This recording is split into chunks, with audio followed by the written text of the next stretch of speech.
Olha, e o encerramento do ano deve trazer resultados recordes para os setores de aves e suínos, com registro de crescimento na produção e na exportação. Apesar dessas estimativas favoráveis, 2023, como acabamos de ver aí na reportagem, foi um ano desafiador. E quem traz um balanço do setor é o chefe geral da Embrapa Suínos e Aves, o Everton Krabe, que está aqui para nos atender ao vivo. Uma matéria bem completa, né, Everton, mas eu gostaria que você pudesse complementar em alguns pontos, né? Começando com a questão da biosseguridade. O que não foi dito dessa matéria que você poderia reforçar, porque é um assunto muito importante nesse momento ainda, não pode se baixar a guarda, não é isso, Everton? Boa tarde. Boa tarde, Patrick. Boa tarde a todos que nos acompanham. Definitivamente, 2023 foi o ano em onde a sanidade foi o grande tema. Fico muito feliz com a matéria que foi apresentada aí, demonstrando a maturidade do setor e o compromisso, né, que o setor tem para manter o plantel isento do vírus da influenza aviária. O que eu acrescentaria é justamente essa questão de que o vírus está, como o secretário Ortigara mencionou, presente no nosso meio. Agora, nessa época em que nós temos muitas pessoas veraneando e a gente sabe que o vírus ele está no litoral, então eu acrescentaria que talvez nesse momento a gente tem que ter muito cuidado no sentido de, ao voltarmos do nosso veraneio no litoral, que a gente tem aí um certo afastamento da avicultura por uns 2 ou 3 dias, cuidado com roupas, com calçados, porque pode ser aí dos grandes riscos de entrada do vírus nos plantéis industriais, que é isso que nós não podemos ter, porque eu sempre digo, a influenza aviária não é um problema da avicultura em si, é um problema do setor de proteína animal. Então, logo a gente vem a ter um problema de influenza em lotes industriais, nós vamos ter um represamento de carnes e todos sabemos que o Brasil exporta muita quantidade de carnes e isso vai repercutir em todas as outras carnes, não só de frango de corte. Perfeito. A matéria contemplou também, né, o crescimento na produção, o crescimento nas exportações, mas falou também da rentabilidade, né? O desafio do produtor através do manejo, conseguir garantir uma rentabilidade diante desses custos de produção. O que a Embrapa pode falar nesse momento em relação a isso? Aumento de produção e, ao mesmo tempo, o desafio da rentabilidade. Nós, sem dúvida alguma, como um país, né, como uma potência produtora de carnes, temos grandes méritos e os nossos números são muito animadores. Quando a gente assiste todos os dados apresentados na reportagem, mostra claramente de que nós temos um potencial fantástico. Agora, tudo isso tem que acontecer com todos os elos das cadeias de produção sendo remunerados adequadamente. Definitivamente, 2023 foi um ano de muito aperto, muito aperto. Veja, tipicamente, o setor de produção de proteína animal é um setor que convive com margens muito reduzidas.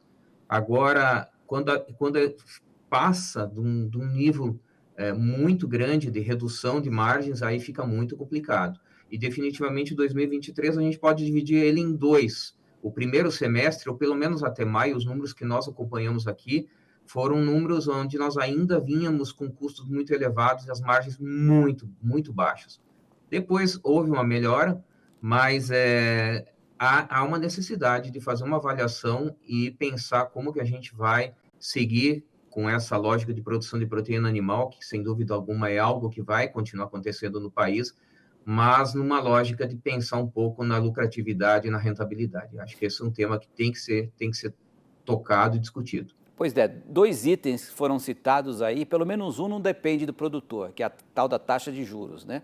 Não depende dele. Mas a questão da energia elétrica, que também ele tem que descer goela abaixo, mas que ele pode, dentro da sua propriedade, no manejo, diminuir um pouco esse custo da energia elétrica. Isso é possível? E quais outros custos são mais incidentes aí no cômputo geral?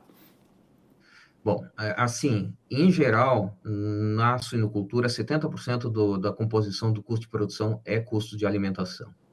Mas tem outros custos que são importantes, tá? Como, por exemplo, a própria ambiência, a questão de medicação, e assim por diante. Na avicultura, 65%, 68% da constituição do custo é alimentação, depois nós temos algo em torno de 15% custo do pintainho de um dia.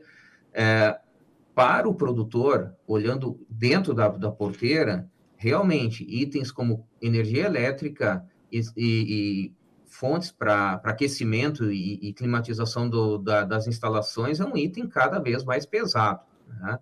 Então, entram aí perspectivas da gente gerar energia a partir de outras fontes, como, por exemplo, energia solar, mas isso demanda investimento, aí nós recaímos sobre o primeiro ponto, que é a questão do custo do crédito, né? Então, uma segura a outra, mas nós precisamos achar caminhos para o futuro.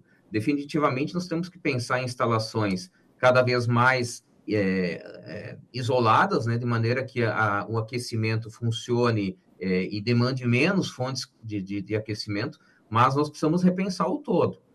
Em algumas regiões do país, por exemplo, especificamente no Paraná, nós temos bastante limitação em termos de fontes, por exemplo, como madeira, né, e pellets, que tradicionalmente vinham sendo utilizados como fonte de aquecimento, e nós definitivamente precisamos migrar para outras fontes. E essa é uma discussão pesada, difícil, porque a gente sabe que, por exemplo, a energia elétrica poderia ser uma alternativa, como é em muitos países, mas ela é pesada e a gente vai ter que fazer uma análise muito minuciosa de como que a gente vai equacionar isso. Então, Perfeito. esse é um aspecto importante. O Everton, só para a gente encerrar, então, uma mensagem que você daria para o nosso produtor para 2024 aí, o que a Embrapa Suínos e de Aves falaria nesse momento? Olha, eu diria o seguinte, o Brasil ele tem claramente uma vocação muito grande para a produção de tudo, desde cereais até proteínas de origem animal. Nós precisamos acertar um pouco essa questão de demanda e oferta. Os números para 2024 são promissores, tá? Nós deveremos ter crescimentos na suinocultura em torno de 1%, avicultura de corte em torno de 13,5%, que se estima, produção de ovos em torno de quase 7%, e nós precisamos colocar toda essa produção a mais nesses mercados que nós temos, tanto interno, que é um mercado importante, quanto o mercado externo. Temos que trabalhar pela imagem, temos que zelar pelo produtor, ele é fundamental no processo, e especialmente a questão da biosseguridade. E que o clima nos ajude, porque, para nós, a maior incógnita tem sido o clima. Ele vai repercutir na questão do custo do alimentar, e isso é o que vai determinar margens lá na frente. Então, temos que torcer e temos que estar muito atentos à biosseguridade. Acho que essa é a mensagem mais importante. Perfeito. Eu conversei com o Everton Krabi, que é chefe-geral da Embrapa Suínos e Aves. Everton, obrigado pela sua participação. Um ótimo Natal e um feliz Ano Novo também para todos aí da Embrapa. Boa tarde. A você e a todos aí. Valeu. Satisfação.